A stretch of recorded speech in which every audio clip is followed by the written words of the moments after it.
స్థానిక సంస్థల ఎన్నికలు పెట్టాలని సవాలు విసురుతున్న బీఆర్ఎస్ పార్టీ నాయకులకు బీసీలకు 42% టికెట్లు కేటాయించే ధైర్యం ఉందా అని రాజ్యసభ సభ్యుడు ఆర్ కృష్ణయ్య ప్రశ్నించారు.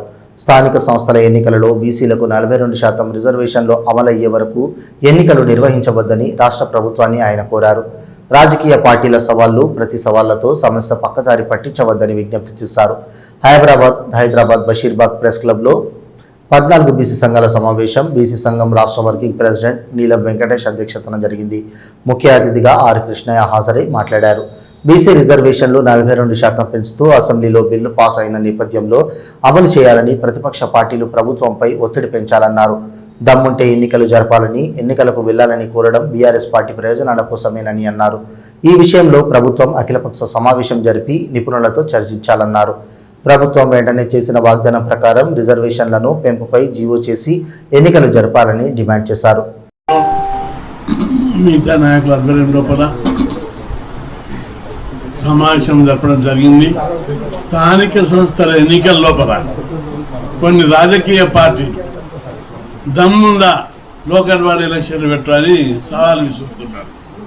ముఖ్యంగా బీఆర్ఎస్ పార్టీ ఇంకా కొన్ని పార్టీలు ఎన్నికల కోసం పోవాలని తహతహలాడుతున్నారు. నేను అన్ని పార్టీలకు సవాల్ చేస్తున్నా. ఒకవైపు బీసీ రిజర్వేషన్ల సమస్య పెండింగ్లో ఉంది.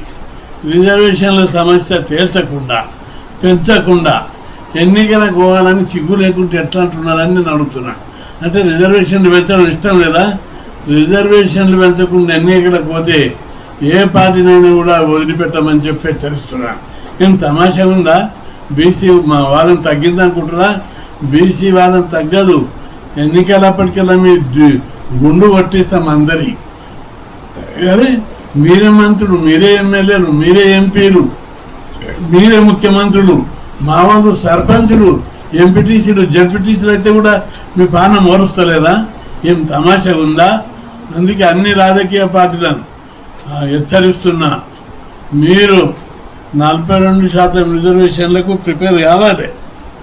ముఖ్యమంత్రి గారు పార్లమెంట్ అసెంబ్లీలో బిల్లు పెట్టి 42% రిజర్వేషన్లకు బిల్లు పాస్ చేశారు. ముఖ్యమంత్రి గారికి మేము విజ్ఞప్తి చేస్తున్నాం, మీరు ఇది కేంద్రం మీద దొబ్బి చేతులు ఎత్తేస్తే సరిపోదు. దీని మీద ఆ బిల్లులు పాస్ చేసిరు, జీవో తీసి ఎన్నికలకు. రేపు కోర్టులో ప్రాబ్లం అయింది, ఎవరన్నా ప్రాబ్లం చేసిరు, అవన్నీ మేము చూసుకుంటాం, ప్రజలు చూసుకుంటారు.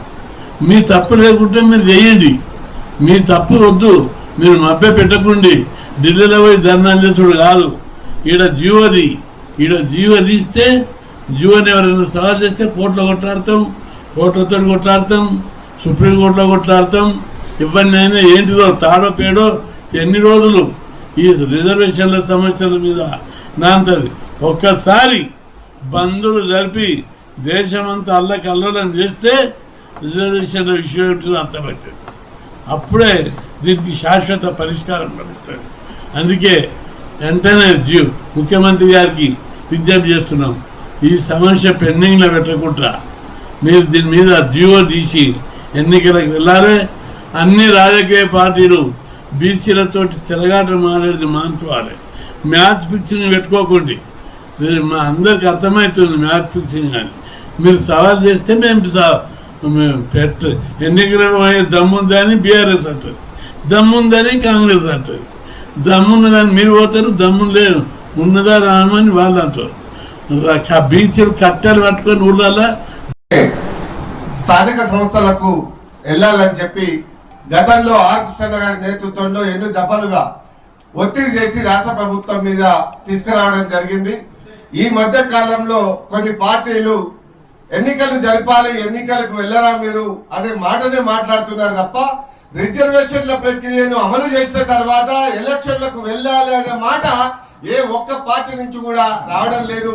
ఇది చాలా సిగ్గుచేటు. బీసీలారా మీరు మేల్కోండి. ఎందుకంటే ఆర్ కృష్ణ 50 సంవత్సరాల పోరాట ఫలితంగా ఇవాళ రాహుల్ గాంధీ కామారెడ్డి డిక్లరేషన్ ప్రకారంగా గౌరవ ముఖ్యమంత్రి రేవంత్ రెడ్డి గారు ఈ మరి 42% మరి అసెంబ్లీలో బిల్లు ఆమోదించి మరి కేంద్రానికి పంపిస్తా అని చెప్పి అదేవిధంగా అట్లనే ఎక్కడ గంప కింద కప్పిపెట్టినట్టుగానే ఉంది తప్ప ఇంకా కూడా గవర్నర్ ఆమోదించకుండా మరి జీవో తీయకుండా ఎలక్షన్లకు వెళ్ళాలనే ఆలోచన ఇంతవరకు కూడా వాళ్ళలో చలనం కలగడం లేదంటే ఎంత సిగ్గుచేటో ఒక్కసారి మనం ఆలోచన చేయాలి. అంటే ఈ పార్టీలన్నీ ఏమనుకుంటున్నాయి, ఇప్పటి వరకు బీసీలు ఏదో ఆడుతున్నారు, అన్ని బీసీలు నాకు గంప కింద కమ్మి పెట్టి ఉన్నా అని చెప్పేసి అనుకుంటున్నారా ఈ ముఖ్యమంత్రి గారు? అదేవిధంగా ఈ అన్ని పార్టీలు కూడా కుమ్మక్కై ఈ బీసీలకు రిజర్వేషన్లు ఇస్తే వీళ్ళు ఆగరు.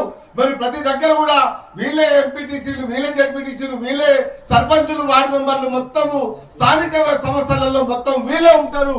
కాబట్టి రేపు ఎమ్మెల్యే, ఎంపీ స్థానాలలో మనకు దక్కవనే ఆలోచనతో వీళ్ళు ఈ ఆలోచనలు పెట్టుకొని మరి రిజర్వేషన్ల ప్రక్రియను గంప కింద గమ్మి పెట్టినట్టు మాట్లాడుతున్నారా? మరి ఇది ఆలోచన అర్థం కావడం లేదు. కాబట్టి బీసీలంతా తెలంగాణ రాష్ట్రంలో నివ్వలబోతున్నారు. అదే ఒక దిక్కుగా కేంద్ర ప్రభుత్వం కులగణన చేపడతాం, జనగణన కులగణన వెంటనే ఏర్పాటు చేయడానికి సిద్ధం చేయాలని చెప్పి కేంద్రం నుంచి ఒక దిక్కుగా ఒత్తిడి పెడుతుంటే మన కేంద్రంలో రాహుల్ గాంధీ గారు మాత్రం తెలంగాణ రోల్ మోడల్ గా తీసుకోవాలని చెప్పి ఒక దిక్కుగా ఆయన మాట్లాడుతుంటే మరి రోల్ మోడల్ గా ఏ రకంగా తీసుకోవాలి ఒక్కసారి ఆలోచన చేయాలి. మరి రేవంత్ రెడ్డి గారు మీరు కాంగ్రెస్ పార్టీలో రేవంత్ రెడ్డి గారు మేము చేస్తున్నాం ఇదిగో అదిగో అని చెప్పి ఏదో నామమాత్రంగా మన కేంద్ర ప్రభుత్వం మీద బుద్ధ చల్లే ప్రయత్నం చేసి ఇవాళ బీసీలను అతగదొక్కే ప్రయత్నం చేస్తుంది. బిడ్డ ఖబర్దార్, ఒక్కొక్కని రేపు ఎలక్షన్లలో వార్డు మెంబర్ల, సర్పంచులు, జడ్పీటీసీలలో కూడా పార్టీలను ఎవరు కూడా తిరగనీయకుండా ఆడపిల్లలు, నిరుద్యోగులు, యువత, విద్యార్థులు చీపురు కట్టలు పట్టుకొని తరిమి కొట్టే పరిస్థితి ఈ రాష్ట్ర ప్రభుత్వం, అదేవిధంగా ఈ పార్టీలు కూడా బుద్ధి చెప్పే ప్రయత్నం తెచ్చుకోవద్దు. ఎందుకంటే